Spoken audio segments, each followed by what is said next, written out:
Bien, alors bonjour et bienvenue à cette conférence. Je ressens beaucoup de joie et de gratitude pour explorer ensemble ce sujet dans ce voyage intérieur autour de la sagesse toltèque. Donc on va se plonger au cœur de cette sagesse avec le livre des 4 accords toltèques de Don Miguel Ruiz et le 5e accord toltèque également. Donc peut-être simplement, si vous voulez préciser dans le chat, si vous avez déjà lu un livre de Don Miguel Ruiz. Et avant de vous présenter le programme, j'aimerais vous partager donc les 2 intentions au cœur de cette conférence. Donc la première, c'est vous présenter ou vous représenter donc les accords toltèques dans leur simplicité, pour donner une base finalement très claire et très limpide de ce dont on parle, de ce que c'est et de ce qu'elle peut nous apporter concrètement dans notre vie. Et la deuxième intention, c'est de plonger un peu plus en profondeur dans cette sagesse, parce que le livre est finalement très simple à lire, un peu moins à mettre en application dans le quotidien. Donc, au-delà de cette simplicité, il y a une véritable profondeur, une profondeur dans cette sagesse. On peut percevoir en fait un fond spirituel qui est assez complet et profond. Donc, l'idée là, pendant cette conférence, ça va être de s'ouvrir ensemble à la profondeur de cette sagesse. On va parler des accords et d'autres outils, et puis d'autres espaces, notamment celui de l'amour, du pardon et de la gratitude. Très bien. Ok. Alors, 4 étapes à la conférence. La première, qu'est-ce que la sagesse toltèque? On va décrire ensemble d'où ça vient, de quoi on parle pendant cette conférence. La première maîtrise, ensuite, c'est la maîtrise de l'attention. C'est aussi appelé la voie du jaguar, l'art de la traque. Voir les choses telles qu'elles sont, en observant les dysfonctionnements de l'être humain, et on parlera aussi des dysfonctionnements. Troisième étape, la maîtrise de la transformation, la voie du papillon, ou autrement appelée effectivement la voie du papillon, les outils qui nous permettent de transformer notre vie et peut-être apporter un peu plus de bonheur, un peu plus d'amour, de liberté et d'épanouissement dans notre vie quotidienne. Ici, on découvrira donc les 4 accords toltèques et je vous parlerai aussi du 5e et d'un autre outil qui est utilisé dans cette sagesse. Et enfin, pour terminer cette conférence plus proche donc du cœur, eh bien, de l'espace du cœur, on ira donc explorer la maîtrise de l'intention, de l'amour, ou autrement appelé la voie de l'aigle. Ici, on parlera d'espaces que l'on peut ouvrir à travers donc la mise en pratique, en prenant et en percevant ce que la pratique peut nous apporter dans notre vie. Alors, j'espère que c'est OK pour vous. Et ce que je vous propose pour nous préparer et ouvrir cette conférence, c'est un petit exercice très simple de présence à soi. Et pour cela, vous pouvez simplement déjà vous installer dans une position confortable. Dans l'idéal, une position droite, ouverte et détendue. L'idée, c'est simplement que vous soyez bien installé. Et pour démarrer cet exercice de présence à soi, vous pouvez prendre conscience de la position de votre corps. Il a choisi en cet instant pour que vous soyez installé confortablement. Comment vous êtes installé, les points de contact de votre corps sur le support et le sol. Et pour ceux qui le souhaitent, vous pouvez fermer les yeux pour y voir plus clair à l'intérieur de vous. Et vous pouvez en même temps Portez votre attention au niveau de votre respiration, de vos inspirations et de vos expirations.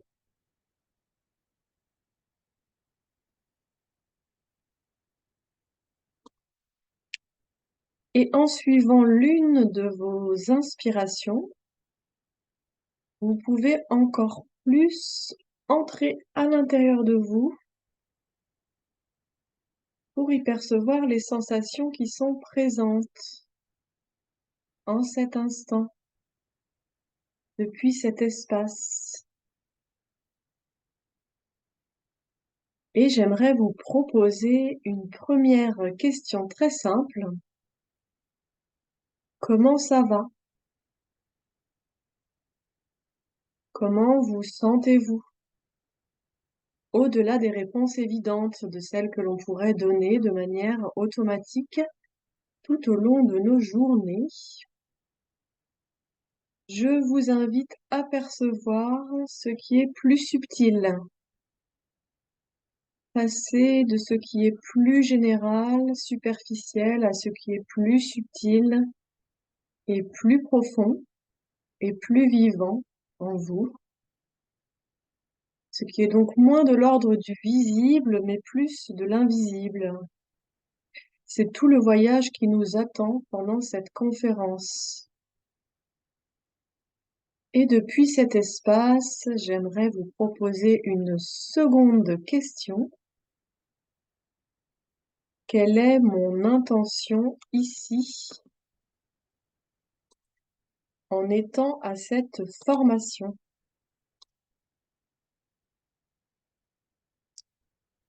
Qu'est-ce que vous êtes venu apprendre, découvrir?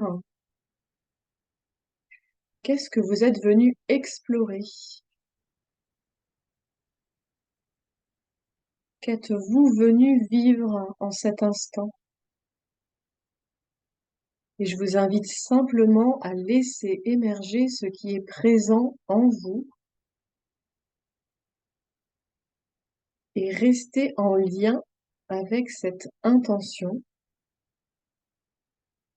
pour vous au cours de cette conférence. Vous pourrez ainsi prendre ce qui est juste pour vous et laisser de côté ce qui ne l'est pas, en vous sentant complètement libre de cheminer avec simplicité, joie et profondeur pour en retirer le meilleur tout au long de cette conférence. Et en gardant donc ce lien, vous pouvez commencer à reprendre conscience de votre respiration, inspiration, expiration et position de votre corps. Et pour finir, simplement ouvrir les yeux pour revenir complètement ici et maintenant.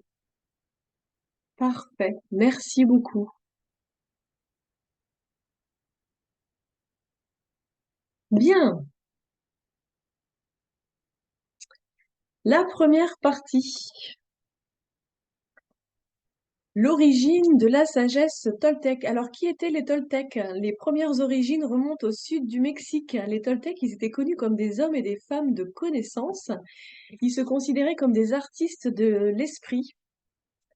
Alors, comment faire de sa vie une œuvre d'art, de beauté, d'amour, de liberté, de vérité, de conscience?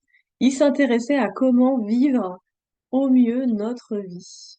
Et ces enseignements, cette sagesse spirituelle se transmettait dans les fameuses pyramides, de manière orale entre les maîtres et les apprentis. Cette sagesse, elle est arrivée donc via Don Miguel Ruiz.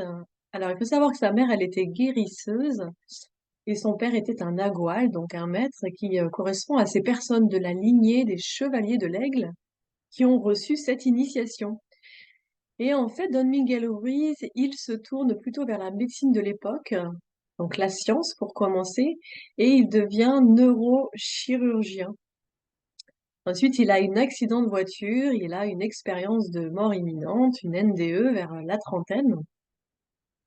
Et à cette époque, il n'a pas de réponse à ces questions et donc il va se tourner vers ses parents. Et les réponses vont l'amener à redécouvrir la sagesse toltèque et à la transmettre en enlevant l'ancien, l'inutile, les croyances, les superstitions. Et donc il va ainsi relater cette sagesse dans son livre Les 4 accords toltèques. Alors à chaque lecture de son livre, il y a un regard différent en fonction d'où on en est dans son parcours. C'est toujours une découverte.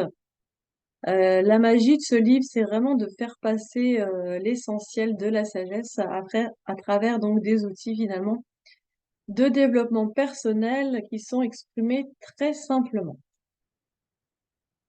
Voilà, j'espère que c'est OK pour vous pour cette introduction à la sagesse toltèque. Deuxième partie, la maîtrise de l'attention. La maîtrise de l'attention est aussi appelée la voie du jaguar. C'est l'art de la traque. C'est cette capacité à voir les choses telles qu'elles sont, en observant donc le fonctionnement de l'être humain, et on parlera aussi bien sûr des dysfonctionnements. Ici, c'est la maîtrise de la vérité, de la conscience. C'est la capacité à voir les choses telles qu'elles sont, vraiment pas telles qu'on voudrait qu'elles soient, mais telles qu'elles sont, sans déni, sans voile, sans illusion, en observant nos propres fonctionnements et dysfonctionnements. Qu'est-ce qui fait qu'à l'intérieur de moi, je ressens un certain mal-être? Qu'est-ce qui fait qu'à l'intérieur de moi, je ressens une certaine souffrance? Et qu'est-ce qui me permettrait de transformer ma vie et d'en faire le chef-d'œuvre que je désire vivre et apporter? Alors, il faut savoir que le jaguar était sacré chez les Mayas. C'est le totem de ce que les Mayas appelaient le dieu ciel. Ses pouvoirs sont l'amour, l'intégrité, la droiture, la justice et le pouvoir de compassion. Le jaguar, il a pour mission d'anéantir les aspects négatifs de la conduite humaine. Il condamne les conduites inappropriées et récompense ceux dont l'intégrité personnelle et la droiture sont impeccables. Surtout dans les situations dans lesquelles on pourrait abuser de notre autorité. Il insiste donc, le jaguar, sur l'importance de rester intègre envers nous et envers les autres. Il déteste les préjugés et les comportements égoïstes. Alors, la maîtrise de l'attention, il y a 3 concepts qu'on va aborder ici ensemble. Le premier concept est celui du rêveur, du rêve et du rêveur. Alors, le livre, il commence avec l'histoire de Fumée, qui nous ouvre en fait à ce concept. Ce que vous voyez et ce que vous entendez en ce moment précis n'est qu'un rêve. Vous rêvez à l'instant même, le cerveau éveillé. Ou autrement, comme le disait John Lennon, il est facile de vivre les yeux fermés en interprétant de travers tout ce que l'on voit. En tant qu'être humain, nous créons un rêve et nous sommes le personnage principal. Et ceci aussi bien la nuit que le jour. Le cerveau, il crée en permanence une forme de compréhension de la réalité que nous percevons, un peu à l'image du film Matrix. En Asie aussi, on parle de la Maya, de l'illusion. C'est la toile qui nous fait croire, dur comme fer, à cette réalité matérielle. Alors, ce que nous enseignent les Toltecs, c'est que l'ensemble de nos croyances, de nos pensées, de nos comportements donne vie à un rêve qui amène à l'expérience que nous faisons chaque jour. C'est notre réalité personnelle, notre rêve à lequel nous croyons. Alors, la sagesse toltèque consiste donc à sortir de notre rêve personnel, cette réalité qui est parfois faite de souffrance, avec la capacité de s'en sortir, soit pour rêver une seconde fois d'une autre manière, soit pour nous mettre en lien avec la réalité en retirant les voiles du déni et de l'illusion. Donc en fait, on va percevoir dès la naissance des milliards d'informations pour vivre le rêve. Et tous les enseignants, les parents aussi vont nous expliquer comment faire pour apprendre à rêver. Et on arrive sur le processus de domestication dans la maîtrise de l'attention. C'est par exemple lorsqu'un parent dit à son enfant: écoute-moi, regarde-moi, fais ceci, fais cela. Il faut que tu saches que dans la vie, il faut respecter des règles, il faut être gentil, respectueux. Ou encore, par exemple, sur l'argent: tu sais, l'argent tombe pas du ciel, on n'a rien sans rien, il faut travailler dur et la vie, c'est pas si facile, il te faut un diplôme pour avoir un bon travail, un bon salaire, trouver une belle femme et fonder une belle famille. En fait, le parent, il capte l'attention de l'enfant, les enseignants aussi, en donnant donc des informations neutres, ni positives ni négatives. Et tout l'environnement nous plonge dans un vaste champ d'informations que l'on intègre inconsciemment, sous forme de répétition, jusqu'à ce que nous donnions en fait notre accord à cette information sans même que l'on s'en rende compte. Alors, ok, l'enfant, je vais bien travailler à l'école car c'est ce que je dois faire.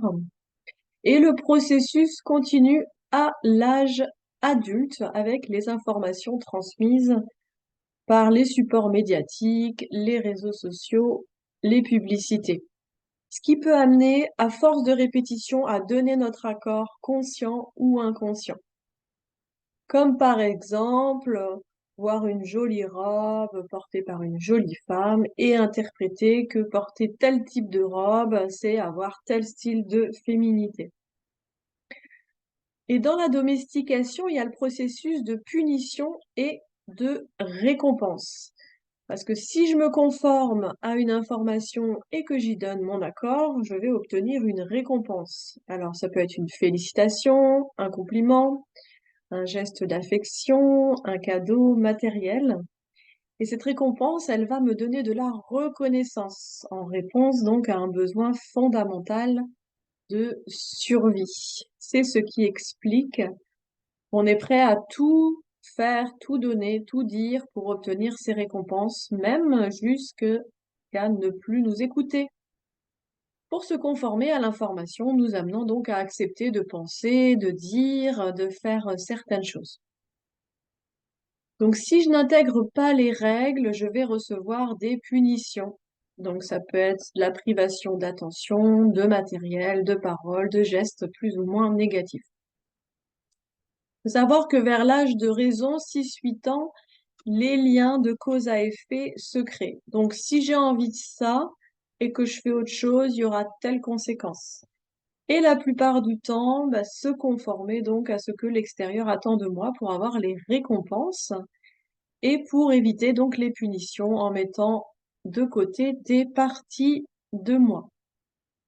À ce moment-là, il y a les premières peurs qui naissent, recevoir les punitions ou ne pas obtenir les récompenses.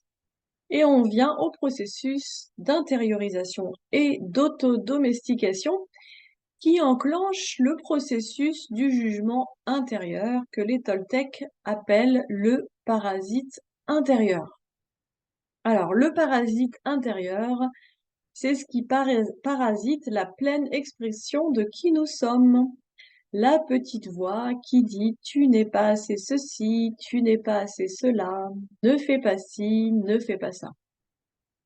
Ce phénomène d'autosabotage, ou encore dans le développement personnel spirituel, on utilise le terme d'ego, c'est la manière dont on se construit pour interagir avec le monde en toute sécurité, basé sur des croyances ou des comportements qui amènent à avoir des carapaces ou une armure pour nous protéger et qui nous limitent, bien évidemment. Donc, on verra comment on fait pour sortir de nos limites dans cette conférence. Alors, il s'appuie effectivement sur le livre de la loi, ce jugement intérieur qui crée le parasite intérieur. Le livre de la loi, c'est toutes les informations auxquelles on a donné notre accord. Qu'une information soit vraie ou pas d'ailleurs, elle s'inscrit dans le livre de la loi et l'information ne peut être que vérité. Alors, on va prendre un exemple. Par exemple, l'argent. C'est difficile de gagner de l'argent. C'est l'information. Que ce soit vrai ou pas, si je donne mon accord à cette information, ça rentre dans mon livre de la loi et il y aura une partie de moi qui fera tout pour me donner raison et ainsi vivre des expériences de manque d'argent simplement pour être fidèle à cette croyance. Et il faut savoir que la plupart de nos informations sont des héritages des différents rêves culturels et familiaux. Le livre de la loi, il nous donne des images de perfection. C'est en fait ce que je crois devoir être ou faire pour être accepté et reconnu, pour être apprécié et aimé par les autres. Et on en a tous, et l'environnement, en fait, nous en bombarde. C'est par exemple un homme qui n'a pas le droit d'avoir peur, qui n'a pas le droit de pleurer. C'est l'image de perfection de l'homme. Et donc, comment je fais si intérieurement je ressens de la tristesse et de la peur et que j'ai cette image qui me dit je suis faible ou pas à la hauteur? Je peux pas me montrer comme ça. Se crée en fait une différence entre qui je suis et ce que je ressens et comment je me montre à l'extérieur. Et à ce moment-là, je vais porter un masque social qui, à force de les porter, m'empêche de savoir qui je suis vraiment. Ce qui donne une partie de soi qu'on appellera le juge. Le juge qui dit il faut avoir tel physique, tel comportement, tel job, telle qualité. Le juge qui dit tu n'es pas assez ceci, tu n'es pas assez cela. Le juge intérieur qui va critiquer et enfoncer, s'apitoyer, se critiquer et ça va créer ce poison émotionnel intérieur. Parce que la bienveillance consisterait à se dire, ben, ok, là j'ai fait une erreur, c'est pas grave, je prends les responsabilités, j'en assume les conséquences, et pas se rejuger en fait en permanence et se culpabiliser encore et s'infliger cette souffrance. Donc là, on est dans la maîtrise de l'attention, c'est-à-dire qu'on regarde avec honnêteté ce qui pourrait dysfonctionner à l'intérieur de nous et créer cette souffrance. Ce processus, il existe enfant et il continue bien sûr à l'âge adulte avec des petites voix qui disent régulièrement ce qu'on devrait être et ce qu'on n'est pas. Les Toltecs, ils appellent ça le mitoté. C'est toutes ces voix qu'enferme à l'intérieur dans notre rêve de souffrance. Et on arrive sur le rêve de la première attention. C'est lorsque je n'ai pas conscience ou connaissance des informations auxquelles j'ai donné mon accord et qui créent de la souffrance. Du style, il faut être discrète, polie. Ça peut amener, par exemple, devant un ami ou un manager, à ne jamais oser s'exprimer, à ne jamais s'affirmer, à être tout le temps gentil, poli et à toujours dire oui. Donc la véritable question à se poser est à quelles informations est-ce que j'ai donné mon accord? Le rêve de la première attention, c'est ce à quoi vous croyez quand vous avez donné votre accord, sans aucun discernement, sans conscience. Par exemple, ok, il faut travailler dur pour gagner de l'argent, une femme doit s'occuper des enfants, il faut pas dire quand ça va pas, quand j'ai pas envie, etc. Donc la première étape, c'est de prendre conscience de ce sur quoi nous avons donné notre accord. Si j'ai donné mon accord à l'information la vie est rude et que j'en ai pas conscience, elle sera rude. Difficile sans même que je comprenne quel rôle je joue dans ce que je vis. Ensuite, on a le rêve de la seconde attention.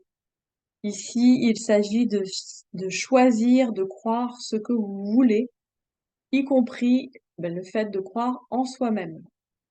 Là, c'est prendre le pouvoir de donner notre accord aux informations que nous souhaitons. Car croire qu'on n'est pas assez bien, ça nous pousse à nous rejeter, nous dénigrer, être dans le déni de soi.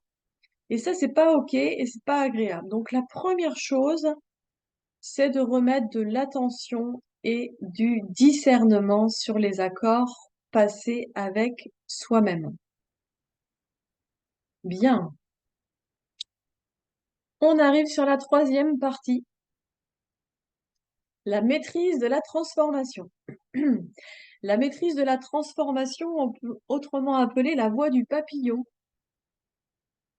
Ce sont les outils qui nous permettent de transformer notre vie et peut-être apporter un peu plus de bonheur, un peu plus d'amour, de liberté et d'épanouissement dans notre vie quotidienne. Donc là, on va explorer les 4 accords Toltec et donc je vous parlerai aussi du 5e accord Toltec dans cette maîtrise de la transformation. Pour être heureux, il est nécessaire de se défaire de certaines croyances erronées et de certains comportements qui nous empêchent de manifester ce que nous sommes vraiment. Bien. Alors, premier accord, la parole impeccable, c'est l'accord le plus important. Les autres accords ne sont en fait qu'une déclinaison. Il pourrait y en avoir qu'un seul et ce serait celui-ci. Alors, le mot impeccable, il vient du latin peccatus, qui signifie péché, et du radical im, qui signifie sans. Donc, impeccable signifie sans péché. Ça veut dire qui ne nuit pas. Une parole qui ne nuit pas ni à moi-même, ni aux autres. Alors, attention, c'est pas forcément une parole positive. Je peux dire non, je peux dire que je suis pas d'accord, je peux avoir une opinion différente et avoir une parole impeccable. Et aussi, je peux dire oui, et ce oui, il peut me nuire à l'extérieur. En fait, les Toltecs disent notre parole est magique. Et nous sommes tous des magiciens. Nous avons tous ce pouvoir de mettre des mots qui peuvent transformer notre rêve et le rêve d'autres personnes. Il faut donc se poser la question de l'usage que nous en faisons. Est-ce que nous voulons être des magiciens blancs ou des magiciens noirs? Est-ce que nous choisissons avec nos paroles de faire des bénédictions ou de lancer des sorts? Le terme parole, ce sont les mots qui sortent de ma bouche et qui se dirigent à l'extérieur. Lancer des rumeurs, c'est comme un virus. Lancer un virus dans l'environnement, ça va créer du poison émotionnel. C'est faire un usage de la parole qui abaisse. Le deuxième niveau de la parole, ce sont nos comportements. C'est ce que je fais, c'est ma manière de m'exprimer et ce qui rejoint donc les idées. Ce que vous faites parle plus haut et plus fort que ce que vous dites, où les paroles comptent moins que les actes. L'autre niveau, c'est la parole intérieure. Si je me dis je suis nul, je suis pas assez ceci, assez cela, en fait, je me jette mon propre sort, ma propre malédiction. Alors, on va faire une petite parenthèse autour des neurosciences, car nous avons environ 70 000 pensées par jour, une toutes les secondes quasiment, le film, le rêve que l'on se fait, avec 95% des pensées qui sont inconscientes. C'est un peu comme une radio ou une télé en bruit de fond, comme un dialogue interne continu à l'intérieur de nous. Et les premières pensées sont les voix dans le rêve de l'enfer, ce juge et cette victime qui commente tout ce qui se passe, qui se sent donc apte à juger, juger les autres, la vie, le bien, le mal, le jugement interne. 95% de ces pensées inconscientes seraient aussi répétitives. Donc, si on ne porte pas attention là-dessus, on peut passer notre vie à avoir les mêmes pensées. Et plus de 90% seraient négatives. Alors, on va prendre un exemple. Supposons, tiens, qu'on me demande, par exemple, de faire un trajet à 23 heures du soir. Voilà, donc intérieurement, voilà, la première pensée qui me vient, c'est non. Et en fait, je peux être amenée à dire oui. Dans ce cas-là, je vais pas faire bon usage de ma parole. Dans le sens où si je dis oui à contre-cœur, ça va être une parole qui me nuit à moi-même. Donc les réponses que je propose à l'extérieur, à ce moment-là, ne m'élèvent pas. En fait, il y a beaucoup de situations dans lesquelles on dit oui et dans lesquelles on ne fait pas appel à notre parole impeccable. Ça peut être aussi pour un job. Cette parole qui dit pourquoi tu fais ça, une parole et un comportement qui nous nuit et ne nous élève pas. Donc à chaque fois, la question est quelle est la réponse que j'apporte au monde? Est-ce que mes pensées, paroles, comportements m'élèvent ou m'abaissent? L'être humain, il a une capacité en fait incroyable à se mentir à lui-même. La vie, elle sait très bien ce qu'elle doit apporter pour créer finalement cette œuvre d'art et non une œuvre médiocre. Alors, Miguel, il explique en ces termes, parlez avec intégrité. Ne dites que ce que vous pensez vraiment. Évitez d'utiliser la parole pour vous exprimer contre vous-même ou médire autrui. Utilisez la puissance de la parole dans le sens de la vérité et de l'amour. Donc, dans la théorie, c'est assez simple. Dans la pratique, eh bien, ça demande du courage d'écouter cette vérité intérieure. Alors, j'espère que tout est clair pour vous pour cet accord. S'il y a des zones à éclaircir, vous pouvez le faire. On peut prendre un exemple de sortie de rêve. Par exemple, ben, c'est sortir du salariat ou sortir de la vie de couple. La question, c'est suis-je prêt à sortir du rêve? Suis-je prêt à passer un nouvel accord avec moi-même, à prendre le risque, même si j'ai peur? Suis-je prêt à m'élever? Et cette expérimentation dans cette voie a amené finalement un nouveau rêve, de nouvelles ressources, de nouvelles croyances. Bien, on va continuer avec le deuxième accord. Il est assez simple, hein. Quoi qu'il arrive, n'en faites pas une affaire personnelle. Miguel l'explique ainsi, vous n'êtes pas la cause des actes d'autrui. Ce que les autres disent et font ne sont qu'une projection de leurs propres rêves et réalités. Et lorsque vous êtes immunisé des opinions et actes d'autrui, vous n'êtes plus victime de souffrances inutiles. Alors, dans le cinquième accord Toltec, Miguel y raconte une histoire qui illustre très bien cet accord. Donc, vous marchez dans la rue, vous passez devant un cinéma, vous voyez une affiche qui vous interpelle, puisque vous vous trouvez au centre de l'affiche. C'est un film sur votre vie, votre histoire. Donc, c'est incroyable. Vous décidez d'entrer dans le cinéma et il y a une séance en cours et vous entrez dans la salle en retrait. Et il n'y a pas grand monde dans la salle, sauf une personne qui est plongée dans le film. Donc là, vous voyez vos frères, vos sœurs, vos parents, les personnages de votre vie.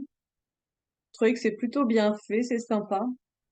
Vous repartez, hein, vous connaissez quand même l'histoire.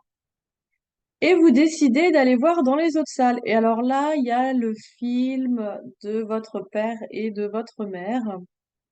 Vous dites, tiens, c'est marrant, je vais aller voir. À nouveau, il n'y a pas foule dans le cinéma, dans la salle. Il y a une personne qui est captée par l'histoire. Et donc là, vous voyez vos parents, enfants, beaucoup plus jeunes, et vous êtes surpris. Vous découvrez plein de choses. Et à un moment arrive votre petit personnage.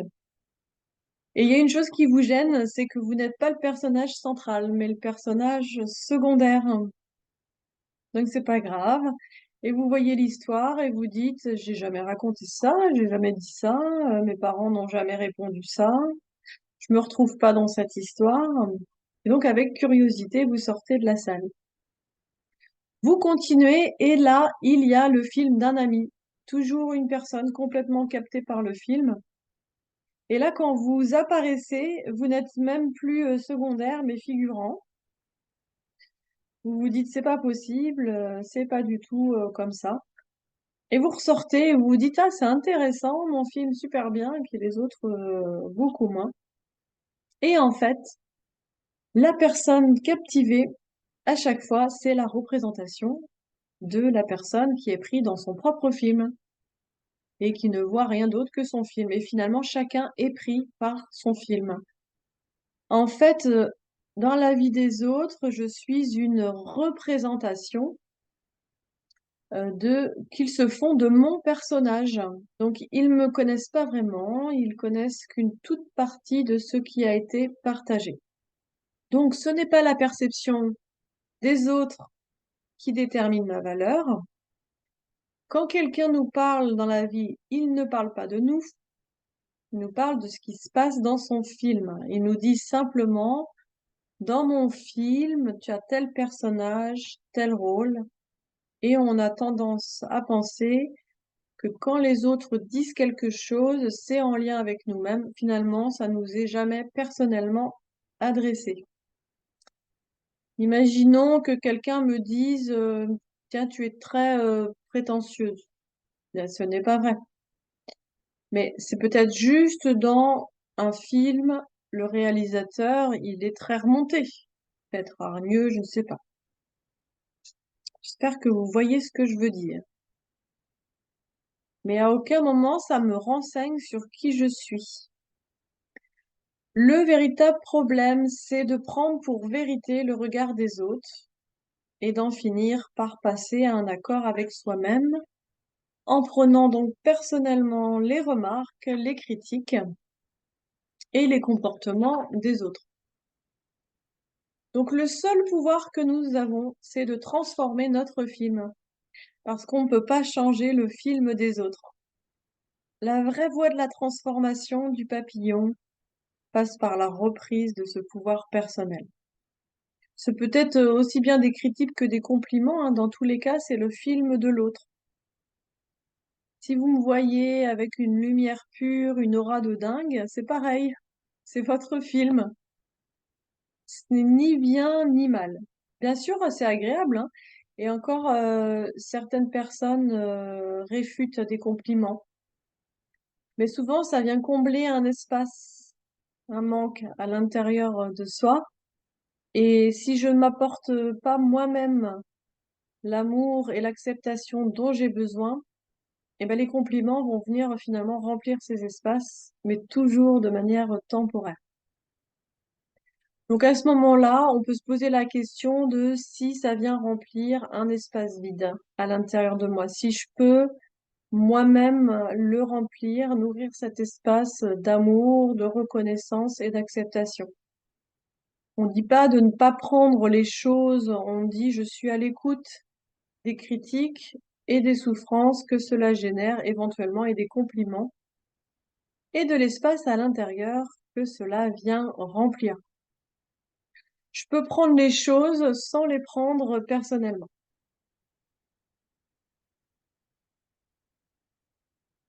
Alors, troisième accord Toltec. Ne faites pas de suppositions.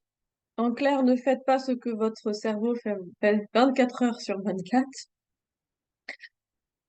Par exemple, ne pensez surtout pas à une île paradisiaque avec des cocotiers et votre cocktail préféré. Donc c'est quand même un accord qui demande à être éclairé parce que nous faisons toujours des suppositions. C'est le rêve que l'on se raconte. C'est l'histoire dans laquelle on évolue et il n'y a pas de bouton pour éteindre les suppositions. C'est toute l'agitation mentale qu'on a à l'intérieur de nous. En fait, le problème, c'est pas de faire des suppositions, c'est de n'en faire essentiellement qu'une seule et d'y croire. Le problème, c'est d'y croire tellement fort et de tomber en amour pour cette supposition, sans savoir si elle est réelle, qui peut nous sembler tellement cohérente qu'elle paraît évidente, et du coup, elle ne change jamais et nous enferme dans notre propre rêve. Donc, Miguel dit, ayez le courage de poser des questions et d'exprimer ce que vous voulez vraiment. Communiquer le plus clairement avec les autres afin d'éviter les malentendus, la tristesse et les drames. Avec ce seul accord, vous pouvez transformer complètement votre vie. Donc le contre-accord, ça pourrait être finalement de faire plusieurs suppositions. Le problème, c'est pas de faire des suppositions, c'est d'en faire qu'une seule et d'avoir une vision limitée de la situation. Il nous propose de multiplier les points de vue et même des points de vue très opposés pour développer notre capacité, notre flexibilité de l'esprit à passer d'un angle de vue à un autre, pour passer d'une idée à une autre et d'entraîner notre esprit. Donc avec plusieurs suppositions, on ne peut pas savoir quelle est la vraie, car elles peuvent toutes être vraies. Alors on va prendre un exemple. Donc imaginez, vous conduisez tranquillement quand un automobiliste vous fait une queue de poisson et vous oblige à freiner. Donc habituellement, notre seule supposition, c'est on ronchonne, on klaxonne, on dit qu'elle, il l'a fait exprès, à cause de lui, j'ai été mis en danger. Alors, comment se sent-on avec cette supposition? Donc, il y a de la colère, on se sent blessé, énervé, stressé. Aucune supposition n'est positive, ni négative. Simplement, elles vont créer un espace vibratoire à l'intérieur de soi. La question, c'est est-ce que vous voulez de cette émotion? Est-ce qu'elle vous élève ou pas? Et qu'est-ce qu'on pourrait se dire d'autre avec un autre point de vue? Mais peut-être il n'a pas fait attention, peut-être il est pressé par une urgence médicale, peut-être qu'un animal a traversé la route et que grâce à lui, on a évité un plus grand danger. Comment vous vous sentez quand vous vous dites ça? Pas gêné, mais bon, ça va quand même. On se sent protégé, calme, plus détendu. Donc en faisant ce petit jeu-là, je peux changer la manière dont je me sens, qui va influencer la manière dont je me comporte.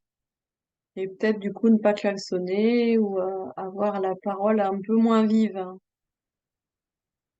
Ce qui est intéressant, c'est de voir le moment où ces suppositions amènent sur un point de bascule. Donc 2, 3, 10, 15. Et à un moment donné, en fait, je sais plus s'il m'a vu, s'il a fait exprès, s'il est pressé, et finalement ça va. Donc c'est pas si facile parce que en fait, si j'y crois pas, ça marchera pas. Imaginez là, vous ne m'entendez pas, vous comprenez pas ce que je dis,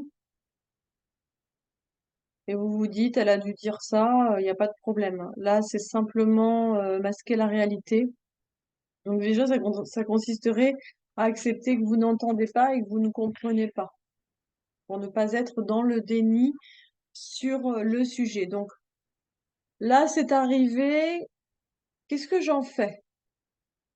Est-ce que je dis que j'entends pas ou j'ai pas compris ou pas? Est-ce que je reste comme ça jusqu'à la fin? Je dis elle a fait exprès, elle explique mal, moi qui comprends rien. Est-ce que je garde ça? Finalement, c'est pas difficile de faire des suppositions. Ce qui est important, c'est le moment où ça bascule dans OK, j'y crois ou OK, je sais pas ce qui est vrai. Cette supposition est rattachée à une information à laquelle on a donné notre accord et qu'une partie de nous veut donner raison à cette supposition. Même en faisant une supposition erronée, juste pour aller confirmer l'accord donné à soi-même. Quand on fait plusieurs suppositions, on se rend compte que l'on ne peut pas savoir ce qui a été à l'origine de cette queue de poisson. On ne peut pas savoir si cela nous était adressé ou pas. Par contre, on a le pouvoir sur le regard que l'on porte sur la situation. On a le pouvoir de changer les choses, on a le pouvoir de voir les choses d'une manière qui nous élève ou pas, qui nous fait nous sentir bien ou pas. Il peut y avoir un autre espace de supposition, c'est l'empathie. Par exemple, en se disant, moi, ça m'est déjà arrivé de faire une queue de poisson. Et là, il y a une partie de moi qui veut donner raison à mon rêve, donc le rendre cohérent, voilà, trouver toutes les suppositions qui sont cohérentes avec l'ensemble des informations auxquelles j'ai donné mon accord. Ou encore un espace de supposition, de gratitude. Par exemple, je pourrais me dire, bah, finalement, il n'y a pas eu d'accident, je suis protégée, la vie, elle est quand même bien faite. J'ai réussi à éviter cette queue de poisson, grâce à moi ou à cette voiture, se dire finalement, je m'en sors bien, la vie, ça peut être sympa.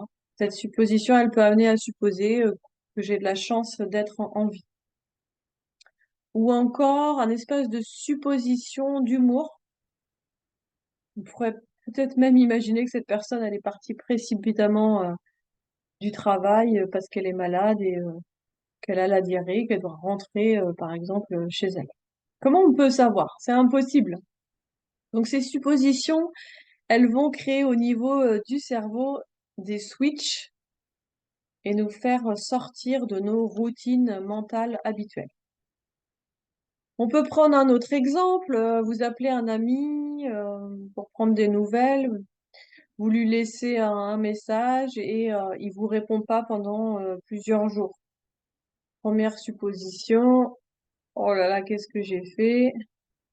C'est souvent la première supposition qui vient et puis repasser les derniers moments ensemble. Alors, quelle autre supposition?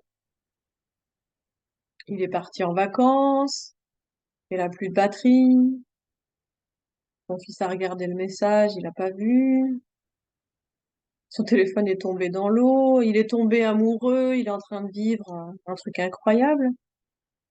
Juste prenez quelques instants pour voir ce que ça crée en vous, ces suppositions. C'est un jeu de l'esprit à avoir avec flexibilité et beaucoup d'humour, hein. On peut prendre un autre exemple. Vendredi soir, votre patron vous convoque le lundi au retour du week-end et il vous dit bon week-end. Information neutre. Première supposition, qu'est-ce que j'ai fait comme connerie? Je vais en prendre une, je vais me faire virer et tourner ça en boucle pendant tout le week-end. Ou alors, beaucoup plus sympa, il va me proposer une promotion, une augmentation. Enfin, je le mérite. Ça, je peux y croire si j'ai assez d'estime de moi. Parce que si je passe ma journée à me rejeter, me critiquer, ça va être compliqué de faire des suppositions de ce genre. En fait, chacune de nos suppositions viennent nous renseigner sur nos croyances que nous avons sur nous-mêmes et de se dire, tiens, cette supposition, j'aimerais bien y croire, mais j'y arrive pas. Qu'est-ce qui fait que je ne peux pas croire cette supposition? Qu'est-ce qui fait que je ne vois pas ma valeur et que je pense que les autres ne peuvent pas reconnaître ma valeur? Ok, j'espère que ça vous parle. Quatrième accord Toltec. L'invitation, c'est de se dire, de passer à l'action. Qu'on y croit ou pas, que ce soit vrai ou pas, que ça marche ou pas. Faites simplement de votre mieux dans votre vie et dans la mise en pratique de ces accords pour vous rapprocher de votre parole impeccable, pour ne pas prendre les choses personnellement et pour ne pas faire de suppositions. Miguel, il nous met en garde sur le fait d'ériger de nouveaux accords en image de perfection. Je fais de mon mieux, je suis pas obligée de me juger continuellement. Donc, votre mieux change à chaque instant. Il n'est pas le même selon votre état de santé. Quelles que soient les circonstances, faites simplement de votre mieux. Vous éviterez ainsi de vous juger ultérieurement, de vous maltraiter et d'avoir des regrets. C'est du bon sens. Lao Tse disait: un voyage de 1000 lieues commence toujours par un premier pas. Même si je ne sais pas où ce chemin me mène, même si ce premier pas est hésistant, pas dans le bon sens, commencez juste à cheminer, ne restez pas statique, figé. L'abbé Pierre disait: n'attendez pas d'être parfait pour commencer quelque chose de bien. On n'a pas besoin de tout comprendre, de tout savoir, de tout maîtriser. On peut simplement mettre en application ce que l'on a déjà, dans l'humilité et de dire: je fais de mon mieux à chaque instant. Bien. Ok, alors on va commencer à sortir du domaine de l'intellect, du mental. On va se rapprocher petit à petit de l'espace du cœur et donc sortir de l'intellect avec des concepts un peu plus abstraits. Je suis persuadée qu'il y a une partie de vous plus intuitive, sensorielle, qui sait reconnaître les informations qui peuvent nous rapprocher de notre guidance intérieure. Donc, cinquième accord Toltec. Soyez sceptique, mais apprenez à écouter. Là, il s'agit d'apprendre à retrouver le pouvoir du doute dans sa vie. Doutez de tout, mais croyez en vous, et doutez de tout et même de vous. Nous avons en fait beaucoup de croyances, beaucoup de foi à certaines informations sans utiliser le discernement et le pouvoir. Alors, est-ce que c'est vraiment vrai? Est-ce que c'est la réalité ou pas? Nous avons beaucoup de croyances erronées qui nous limitent, beaucoup de croyances qui pourraient être vues sous un autre regard, un autre angle de vue. Parce que si on rebalaye l'ensemble des informations dans notre livre de la loi, il y en a sûrement certaines pour lesquelles on pourrait se dire: tiens, ça me sert plus, c'est plus adéquat, ce n'est plus vrai. Donc, être sceptique ici, c'est apprendre à remettre en question notre propre rêve. C'est de ne pas tomber amoureux de nos idées, de nos croyances, surtout si elles nous desservent et si elles nous limitent.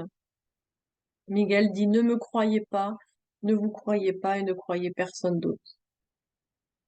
Ce que je vous partage ici, c'est mon propre rêve, c'est les informations auxquelles j'ai donné mon accord. Rien ne dit que c'est vrai. Vous pouvez simplement écouter. Vous pouvez être sceptique. Est-ce que ça marche comme ça? Est-ce que c'est vrai? Réutilisez ce pouvoir du doute.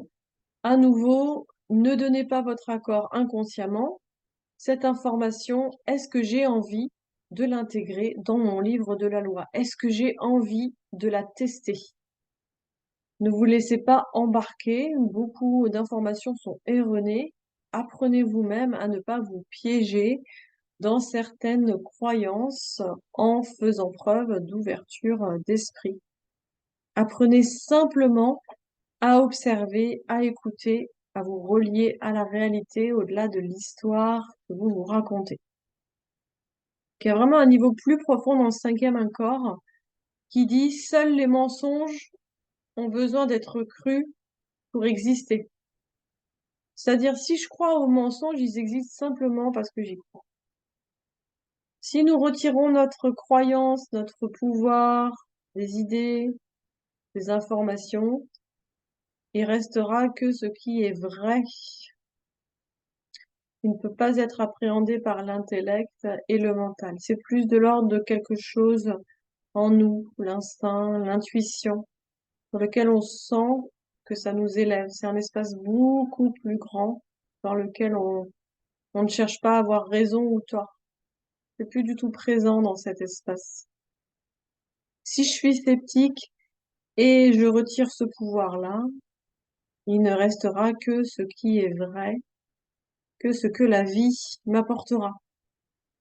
Et donc cette idée de ne pas être dans le déni, de ne pas se mentir à soi-même. Bien, je me demande comment ça résonne, cela, non pas en termes d'intellect, mais de ressenti chez vous. Qu'est-ce qui est vraiment vrai? L'intérêt, c'est que retirer la plupart des mensonges, c'est retirer de la souffrance en nous. C'est comme faire des mises à jour avec notre livre de la loi et de notre rêve. Qu'est-ce qui a changé? Qu'est-ce qui a évolué? Peut-être aujourd'hui, j'ai plus de ressources finalement à m'aimer, à aimer la vie telle qu'elle est. Donc, l'idée, c'est d'apporter ces mises à jour dans notre programme intérieur. Bien, un autre outil Toltec, hein, c'est l'ange de la mort. Puisque dans le cycle de la vie, la mort fait partie intégrante de ce cycle naturel, il nous dit que tout est impermanent, que rien ne dure éternellement. Héraclite disait rien n'est permanent sauf le changement. Tout ce qui naît se transformera. Et beaucoup de nos souffrances sont en lien avec l'attachement qui se transforme alors qu'on désire qu'il reste sous le format initial. Ça peut être par exemple le corps qui naît, qui change, qui vieillit. Si on s'attache à une jeunesse, on peut commencer à en souffrir. Ça peut être les relations qui prennent naissance et des chemins qui se croisent et parfois s'éloignent. Je veux maintenir les relations dans l'état initial dans lequel je l'ai connu, j'enferme cela dans mon mental, dans mon rêve. Ça peut être la carrière qui débute comme ça et à un moment donné, elle s'arrêtera. Tout ce qui a démarré prendra fin. L'ange de la mort, il nous invite à nous ouvrir à cette transformation permanente de la vie qu'on retrouve notamment aussi dans la nature, puisque résister, c'est contrôler, lutter pour maintenir l'ancien avec la vie. L'ange de la mort dit rien n'est permanent, sauf le changement. Il dit surtout, vois-tu, tout ce qui existe ici m'appartient, ce n'est pas à toi.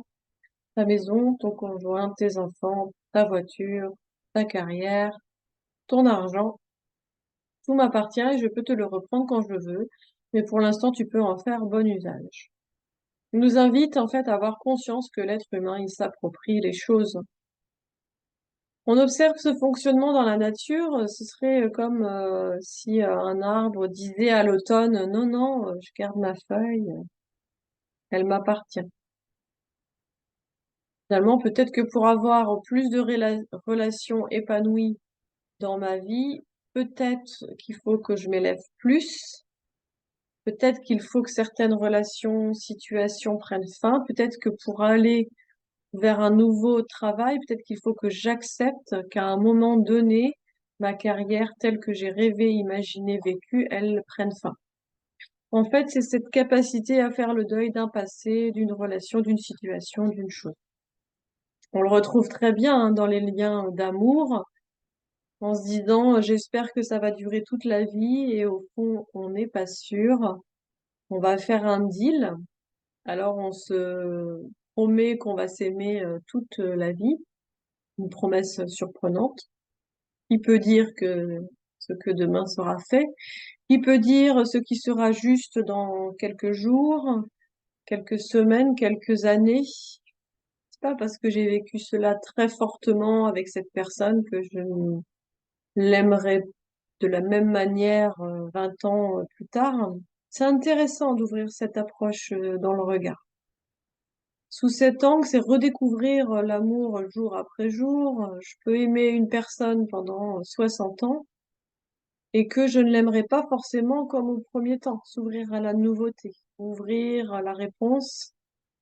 Ça peut être je t'aime encore et on avance. Et puis si un jour la réponse est différente, c'est aussi avoir le courage de se le dire, pas forcément quitter la relation, hein, mais avoir le courage de faire évoluer certaines choses.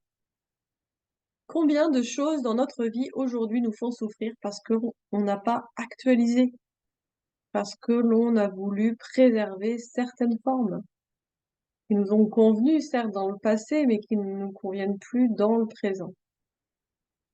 Ce qui m'a été donné peut être repris, alors je suis pas obligée de m'accrocher à tout garder, cette maison, ce métier, cette relation.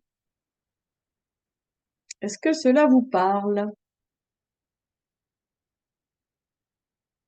Rencontrer l'ange de la mort, c'est un peu faire du rangement, hein, trier ses affaires. Poser la question, qu'est-ce que je garde? Qu'est-ce que je donne? Qu'est-ce que je jette?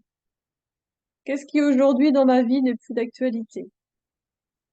Pas en analysant avec le mental, hein, mais en plongeant en soi, en acceptant aussi que le feu de l'ange de la mort vienne brûler ce qui n'a plus de raison d'être, hein. Donc c'est faire ce switch, hein, ça m'appartient pas, ça m'est prêté. Je veux faire grandir en moi en fait un espace de gratitude, ce qu'on considère comme un dû un jour et voilà qui fonctionne plus à un moment donné peut créer de l'injustice. Donc si on considère que notre corps, nos ressources, le matériel nous est prêté, on rentre dans cet espace de gratitude. Donc il s'agit de ne pas s'approprier les choses. Pas ma femme, c'est pas mon mari, c'est pas mon poste, c'est ce qui m'est prêté. Alors c'est pas négatif hein, de s'attacher. Ce qui est important, c'est que je peux être dans l'instant présent et dans la minute qui suit, laisser de côté toutes les attentes qui voudraient conserver la forme actuelle. Bien. Alors j'espère que c'est OK pour vous. On va passer à la maîtrise de l'intention, la maîtrise de l'amour, aussi appelée la voie de l'aigle. La maîtrise, le livre La maîtrise de l'amour, c'est vraiment un trésor de lecture. Et on va explorer le premier espace qui est l'espace du pardon.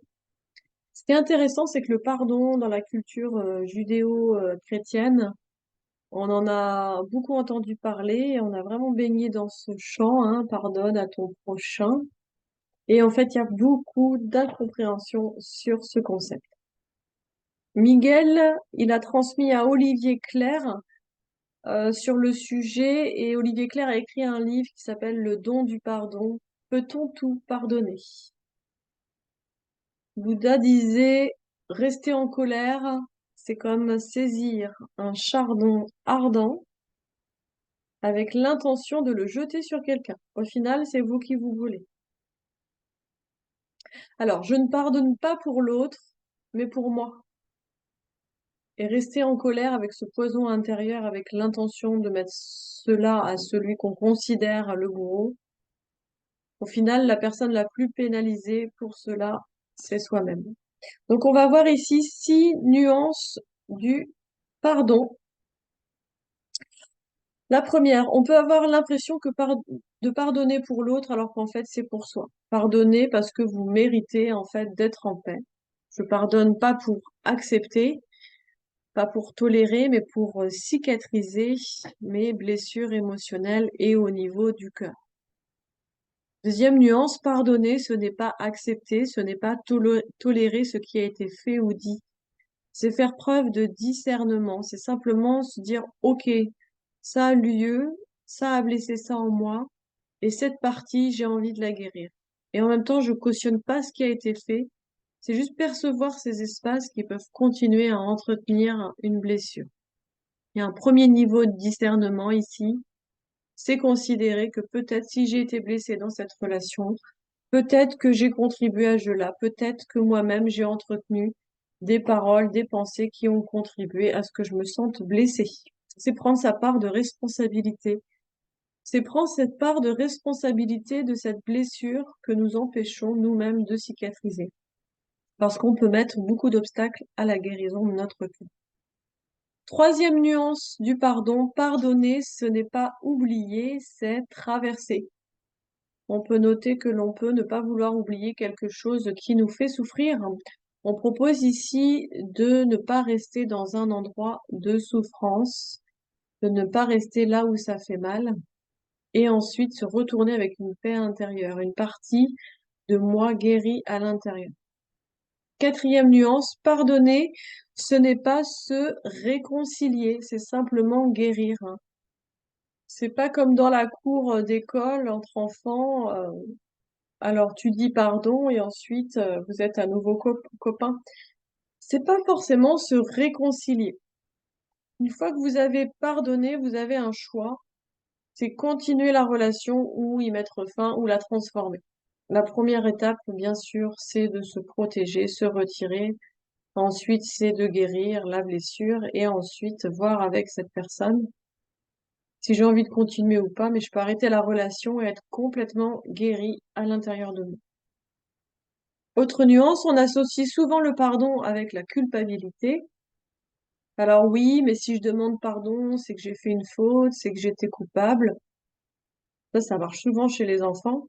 Non, je vais pas lui demander pardon, c'est de sa faute dans mon rêve. Et continuer en fait à jeter du poison émotionnel. Pardonner, c'est prendre sa part de responsabilité en faisant appel au discernement. Est-ce que j'ai contribué à l'apparition de cette blessure ou à l'entretenir? Et se dire, peut-être j'ai dysfonctionné. Alors, il s'agit pas de dire pardon à tout le temps. Et on va prendre un exemple, le mari qui boit et qui frappe la femme qui pardonne encore et encore. Là, on est dans une mauvaise utilisation du pardon. Parce qu'en percevant cette part de responsabilité de faire des choix en tant qu'adulte pour se protéger, guérir et aller vers voilà, plus de bonheur, de liberté, plus d'épanouissement. Enfin, on associe le pardon à l'humiliation ou à l'humilité. En pardonnant, avoir l'impression de se mettre à genoux et d'être humilié. Si dans notre rêve, quelqu'un m'a fait souffrir, dans mon rêve, je peux demander pardon ou pardonner parce que ça me mettrait dans une position basse, faible. Donc là, c'est pas ça, on parle d'un pardon d'égal à égal qui se fait en toute humilité. Humilité, la racine, c'est humanité, humus, cette couche de la terre organique. Donc il s'agit de revenir à cette prise de responsabilité en pleine humilité et se dire j'ai pu causer du tort aussi. C'est simplement de se dire qu'est-ce que je veux vraiment faire, œuvre du pardon pour aller vers ce chemin. Donc à un moment donné, quand j'ai musclé cet espace en moi, je me rends compte qu'il n'y a plus rien à donner ni à demander pardon. Si je suis le rêveur et le personnage principal de mon rêve, je reprends la pleine responsabilité de mon rêve au-delà des postures de victime et de bourreau. Donc c'est un jeu un peu plus grand. Le deuxième espace, c'est l'espace de la gratitude. Alors Olivier Clerc dit ceci, le pardon, c'est la guérison des blessures du cœur. La gratitude, c'est le chant du cœur. Un cœur guéri et en paix s'ouvre à une gratitude plus grande, ce sentiment de reconnaissance pour les expériences que je peux faire. Ne pas rendre les choses banales, la chance de faire l'expérience et de nourrir de la gratitude par rapport à ça. Petit exercice à faire à la fin de la journée, lister ses kiffs du jour, les choses pour lesquelles je suis reconnaissante et y porter attention pour ressentir de la gratitude. Enfin, troisième espace, l'espace de l'amour. Donc, je vais vous parler d'une histoire, je vais raconter justement par Miguel. Alors, imaginez, vous êtes dans une cuisine magique. À chaque fois que vous ouvrez un placard, tout ce que vous souhaitez s'y trouve en abondance. Les aliments, les ustensiles, tout ça, ça vous met en joie à cuisiner pour vous. Et vous avez donc un élan de partage sans attente, ce don généreux et désintéressé. Et donc des gens arrivent et mangent avec vous, il y a beaucoup de choix. Et là, il y a quelqu'un qui arrive et il vous propose de la pizza. Il vous demande si vous en voulez. Et il vous dit, attends, je veux bien te donner un bout de pizza, de ma pizza, mais je veux qu'on mette des règles entre nous. J'aimerais que tu te comportes de telle manière. Est-ce que tu serais d'accord pour ça? Et là, vous dites, ben non, même si je veux, mais si tu veux, viens, viens, on peut partager. Donc la personne, elle repart avec la pizza sous le bras. Imaginez maintenant que vous perdez la conscience de cette magie dans cette cuisine. C'est-à-dire qu'en ouvrant les placards, vous avez de moins en moins d'ingrédients, d'ustensiles, et petit à petit, vous en avez moins pour partager. Donc, vous êtes de plus en plus seul, et il arrive un moment où vous en avez plus assez pour vous-même, et vous commencez donc à avoir un peu faim. Et quelques jours, quelques semaines plus tard, vous commencez carrément à être en carence. À ce moment-là, se présente à votre porte avec une pizza, sous le bras, là, et vous dit, est-ce que tu veux cette pizza? Par contre, je veux bien partager, mais avec quelques contreparties, quelques attentes, un deal, des règles. Et là, vous sentez qu'au fond, c'est pas juste, mais bon, vous avez l'odeur de la pizza qui vous arrive au nez. Et là, vous vous dites, OK, entre et on en parlera plus tard. Et donc, vous commencez à manger, à nourrir cette partie de vous. Elle repart et vous dit qu'elle reviendra demain et ce jeu continue pendant quelques jours. À un moment donné, vous vous demandez, et s'il ne revient pas? Et s'il me rapporte pas cette pizza, comment je vais faire? Finalement, les règles dont on a parlé, peut-être que je dois m'y conformer. Peut-être que je dois me comporter selon ses attentes pour être sûr d'avoir mon morceau de pizza et d'avoir ce minimum-là vital. Et puis, vous continuez ce jeu-là. Mais s'il apportait cette pizza à quelqu'un d'autre. Et donc là, je commence à avoir ce besoin de rendre cette relation alimentaire exclusive. Donc là, entre toi et moi, elle est pour toi et moi et pour personne d'autre. Imaginez maintenant qu'on parle maintenant pas de pizza, mais d'amour. Que vous avez donc en vous une cuisine magique. Cette magie, c'est votre cœur. Cette cuisine, c'est l'espace pour créer l'amour dont vous avez besoin, l'amour, la reconnaissance, l'acceptation, la reconnaissance, un regard bienveillant. Toutes ces ressources, vous pouvez les faire grandir en vous simplement en vous posant dans l'espace de votre cœur. Et imaginez que vous ayez tellement d'amour pour vous-même, que cet amour rayonne et que vous êtes amené à partager cet amour avec les autres sans attente, sans condition, sans contrepartie. Et donc, je suis entourée et les gens m'en donnent aussi. Imaginez donc que quelqu'un frappe à votre porte et vous dise, je t'apporte un peu d'amour, mais en contrepartie, en échange, j'aimerais que tu te conformes à certaines règles. Ça sonne faux. Par contre, viens si tu veux.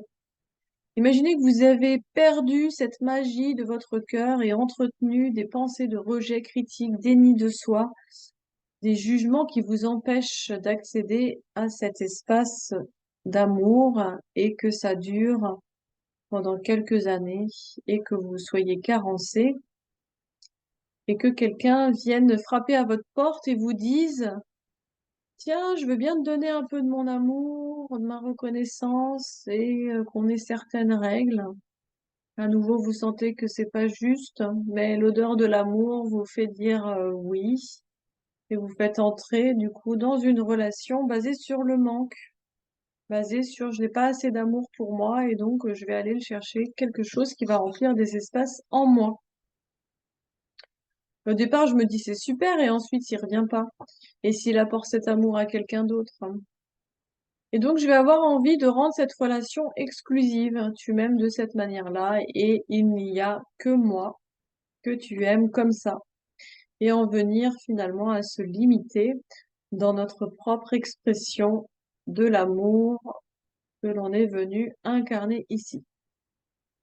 Donc, toute la proposition est de reprendre conscience de cette magie à l'intérieur de nous et prendre conscience que rien ni personne ne pourra combler des espaces en nous qui demandent à être aimés, reconnus et acceptés et qui ne peut se faire que par nous-mêmes.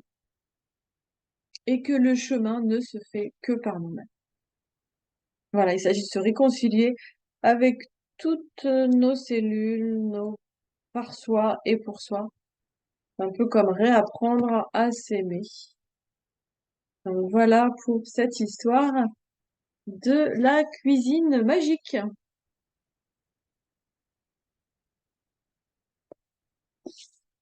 On arrive à la fin de cette conférence. Merci beaucoup. Une chose que Miguel disait, c'est chaque être humain est un messager. Il est porteur d'un message et la racine, c'est Angelos, même racine que ange. Donc je crois que nous sommes tous des anges porteurs d'un message et se rappeler qu'on peut porter donc un message d'amour. Donc l'ange de la mort est bien présent et d'autres choses arrivent comme la transmission de cette sagesse sous la forme d'une journée de formation pour mettre en application concrètement en groupe les accords Toltec et solutionner des difficultés relationnelles. Je ressens beaucoup de gratitude d'avoir pu partager cela avec vous. Et si vous le souhaitez, pour les dernières minutes qui restent, je vous propose d'ouvrir vos micros, vos vidéos si vous le désirez, et poser vos questions.